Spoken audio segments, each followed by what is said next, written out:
to God. We're trying to get you back to God.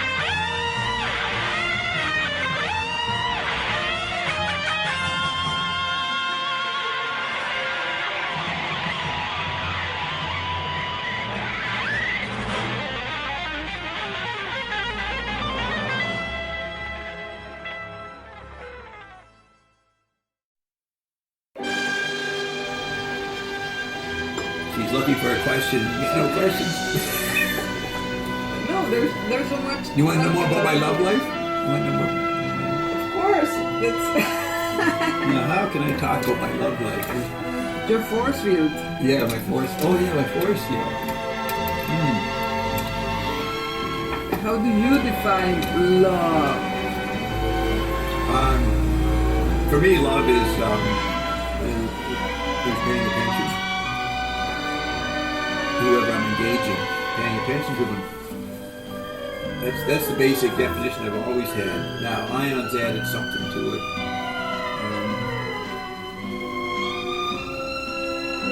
See, Ion said that I'll pay attention to talk to somebody for hours, and then once they get my point, Carol won't talk for hours. If you don't take her advice, she stops talking. Right? She says, okay, you don't want to take my advice, I'm not wasting my time. But I keep talking until they get it, whatever I thought I was telling them, and then I erase it. And then I say, oh, but that's obsolete. Here's what you got to know. We go on for another 10 hours with point 2, and that's a detachment. I'm detached. What is it you just said? I'm trying to describe. Indifferent. What's the word?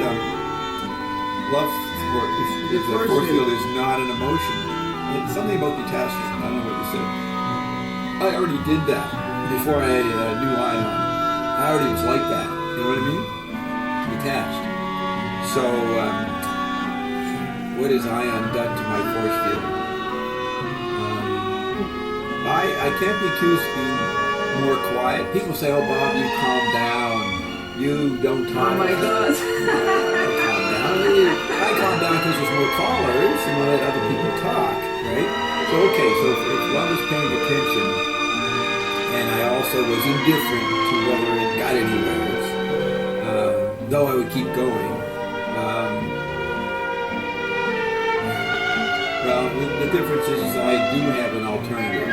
Take the drops. See, I didn't have a substance to give people. I would just talk to their minds or emotions. And that could be a fun thing, but it would leave people frustrated or sort of happy or wishing they were me or why can't I have this and Bob's got everything. You know, now I have something different. That's the big difference. You have something different. That's the Mass, the Holy Communion. You remember? My body, my blood. That's what we're giving to people. Jesus, he had to talk all the marriage. Their own perfect substance back to them. Perfect. Oh, you lost your body. Here it is. Your blood. You know, Jesus, he did parables and demonstrations, but in the end, he had to give some food to them, right? He had to, and he claimed it was his body. Megalomania. This is my blood or my body. I get bullshit. Cannibalism. It was Carol's body. Chapter 2, verse 17, the white stone, buddy. That's Revelations chapter 2, verse 17. Yes, I think some people get turned off by this Bible talk. Yeah. Well, now here's an interesting point. Why is the Bible? I only tolerate Ion talking more about it to me because he talks about how it's about me. Now, not in a general way. He says this is going to happen, that's going to happen. Look, here it is right here. And he shows he's really a genius at making words seem to mean what Ion claims they mean, right? He can impose a meaning in there that, oh yeah, that's the best meaning. So if you had time to go into the Bible with Ion, you might find where you are. You may not be in there, and you don't have to be in there. But within the world of language, in social order, we would be in there because it was predicted we'd bring forth Ion. That was predicted. So, and it's not. See, I might be like Moses. See, I ain't going to get there. I'm not going to get to the promised land. You guys are all going to get there. I'm going to be back with the 99%ers.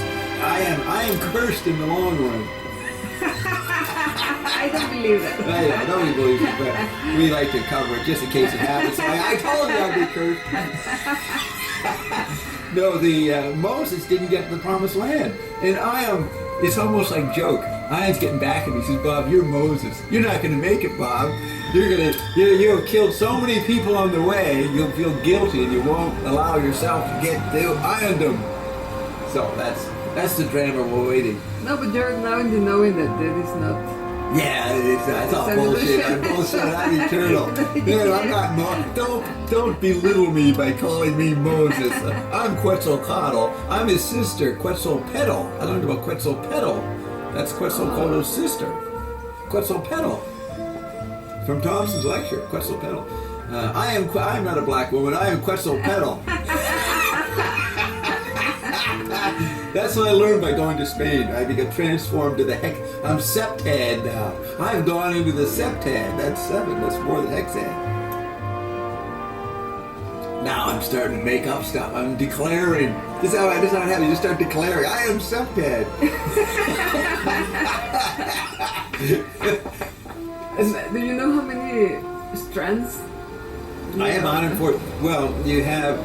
Each cell has 144,000 double helix strands, but it's the number of cells you have with each 144,000. That's the important part. And Ian told me and Brian not to talk about it. So Brian knows about this. Oh. You know Brian, and he won't talk about it. So maybe I could talk about it, but I got to hold something back. All right, guys, for this interview. So. The number of cells you want to have with 144,000 double helix strands in each cell. That's the probably the octet level. So I don't know how many cells I have with 144,000 double helix strands because Ian says I do have 144,000 now, but I didn't ask how many cells I had. I got interrupted by you or Katie. Someone got on the phone and interrupted, but I didn't get to ask my question. Some nut started talking about their Personal rent problems. Yeah, their personal rent, or they haven't been laid in 6 hours. How do I get 6 hours money? Yeah, I need more money. I haven't been laid in 6 hours on. What's wrong with me?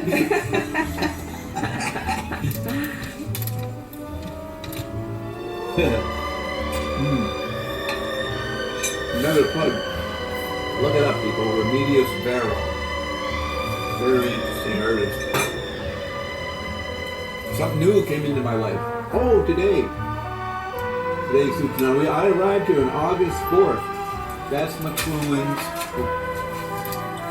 I can't reach it. That's McLuhan's wedding day. McLuhan's wedding was married on August 4th, 1939. So what is that? That's 80, 70, 70. He's manifesting. Yes, in McLuhan. 75. Yeah, that's 75 years. This is 75th wedding anniversary of Marshall and Corinne. And we only talk about them because they were the last people. We were not allowed to put much emphasis on McLuhan and Corinne anymore because we have to say however. However, Roxana says, and then we go into what Roxana says. We don't listen to McLuhan, but for the little people out there, go towards McLuhan. You should know that this yesterday was his anniversary, 75th wedding anniversary. See the storm? We're trying to make a storm here. Look, it's Getting really gray. like there. Yeah, it's starting to get windy and gray, and it's the final hours for Berlin. Not much time left for Berlin. So, the next question. What do your notes say? Did you see anything? In the notes? Where'd you put them? Oh, there's the notes. Oh, where's your notes? Oh, here it is. Oh, man. Do you think the tetrad is... You have to understand it. But you have to understand how the android meme is doing the tetrad on us. and that's the pentad. That's the merger of the machine and the human, the android mean, that Frank Zagroni predicted. And so the pentad is the machine making the tetrad. So you watch the news express the tetrad all the time. But we are working with the hexad. So what were you going to say about, what would you say about the tetrad after hearing that? So many people is scared about this fusing with the technology, the most human thing. And maybe because I see the ISO as technology, and maybe they think it's a chip that is going to be implanted, but it's actually something else. Yeah. Even the chip technology for the little people will change into a liquid like the Terminator. So people think technology is a piece of metal. It's not. It's going to be very soft and easy. May not be advisable to totally give yourself into that, but if you do, you can use the iCell to balance off the effects. It probably would erode it. It would probably get rid of the chip in you. Chip me, no problem. Just take all the drops, and then 2 weeks later, the chip's gone. But people don't realize speech is technology. They have a mechanical, literate view of hardware. Or even the Bible is technology, angels are technology. Yeah. All this was a revelation to me.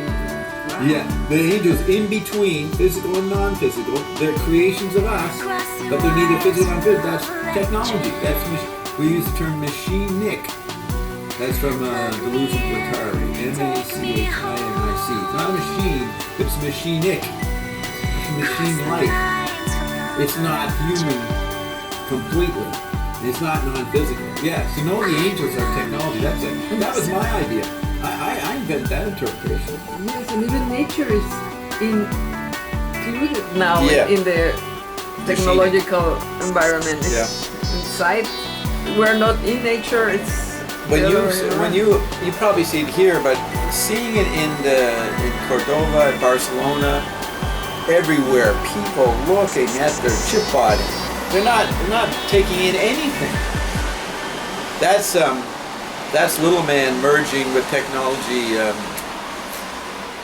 They may object to it, but they are living it. They may think it's not gone that far, but it's gone way beyond what they think. I mean, you walk on this, going to get a train. Everybody's standing there, reading. In the restaurants, they're reading. Nobody's not looking at their thing. And luckily my battery kept on going down, so I didn't have to look at it. It's always conking out. I'd only get to use it every 5 hours, get to a hotel and plug it in or something, then I can catch up. But I don't want to carry around an iPhone. It's stupid. So it's kind of, you could get sad about it, that everybody is just looking at their chip body and not looking around at anything. They're bored with everything. Nature has become boring. You got more stimulation in your chip body. They're all scrolling, looking at all the YouTubes, and I don't know what. I used to, on the train, I'd look over the shoulders, and I'd watch what they were looking at. And they have amazing colors. They know how to use their iPhone way more than I do. I don't know how to do anything to it. I just bought it a couple of weeks ago for this trip, but they've got elaborate Mexican arabesques, Mexican kits. Apps. Yeah, on their apps. They got all these apps, amazing. Well, I don't know what they're looking at, but they have wonderful color, way more than nature. They're traveling, constantly traveling. So we have to. That's the ascended state. Nobody's paying attention to anybody. That's what Ion says the ascended state is like. So people are technologically acting ascended. But they got there by default. They don't know that they got there. And they're looking at images that tell them that they're not ascended. That's what's crazy.